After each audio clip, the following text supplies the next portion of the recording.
when you stand in complete darkness, 40 meters underground in a chaotic space, the world above on surface disappears. The loudest noise that you hear is your heartbeat. And that is the only sound that you know. Your eyes search for light that will never come. And yet, that is exactly where I feel alive and at home. I am Tebogo Makhubela, a geologist and National Geographic explorer. My work takes me deep into caves where I study rocks that have buried our ancestors. A place where time itself seems to live. These rocks, well, they tell a lot of stories. Because every rock in this planet is a memory. Every rock will tell us everything that has happened in the past. These rocks, they tell us how the climate has shifted, how our ancestors have adapted.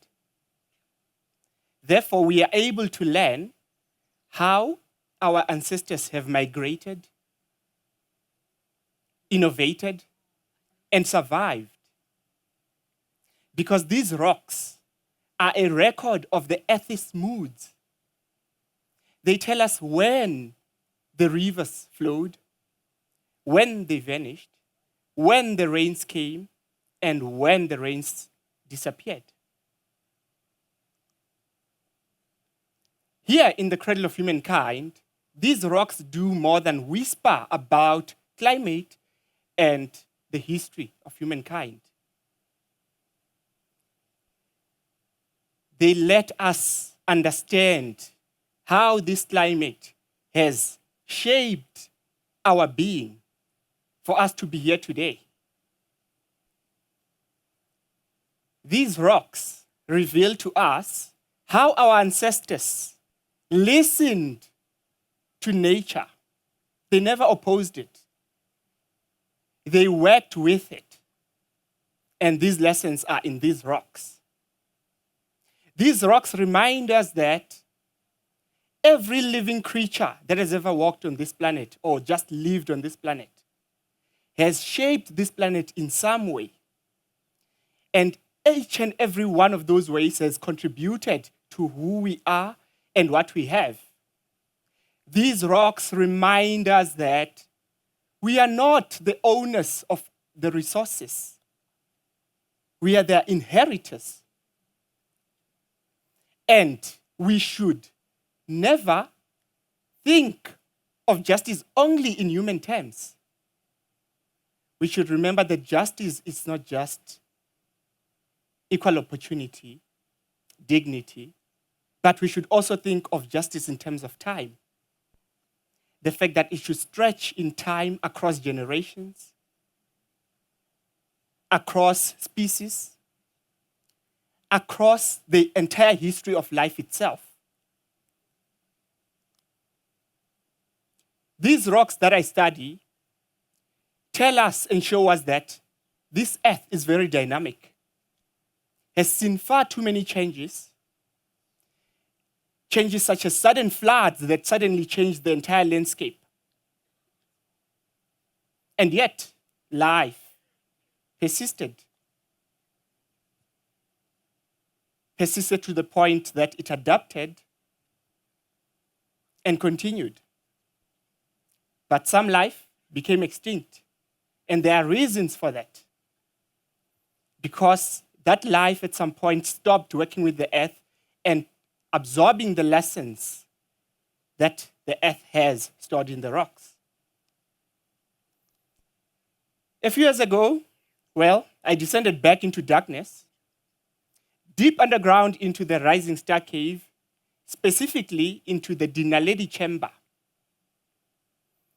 I thought it was an ordinary day where I'm going to get into this chamber and study rocks that have got a few fossils scattered in them. But when I suddenly reached the chamber, I found something extraordinary.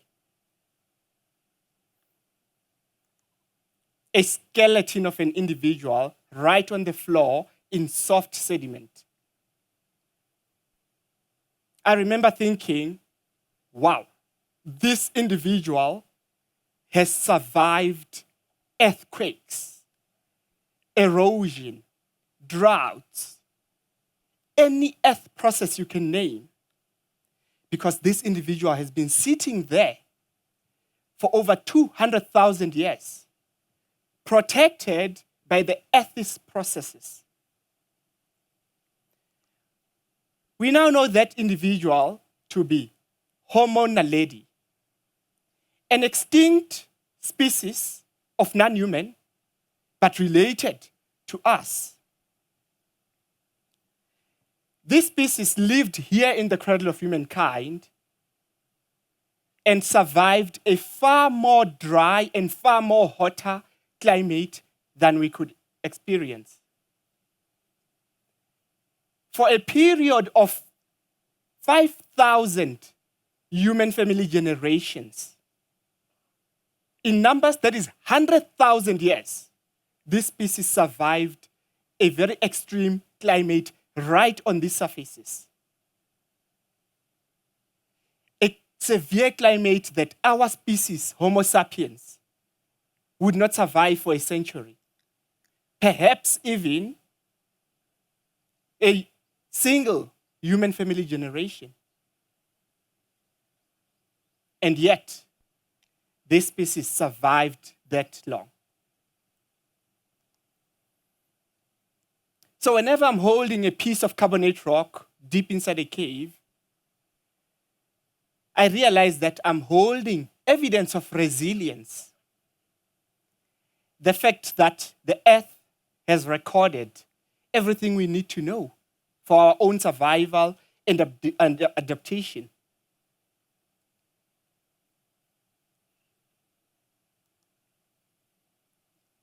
Whenever myself and my colleagues, we go underground into these caves, we are not just searching for fossils.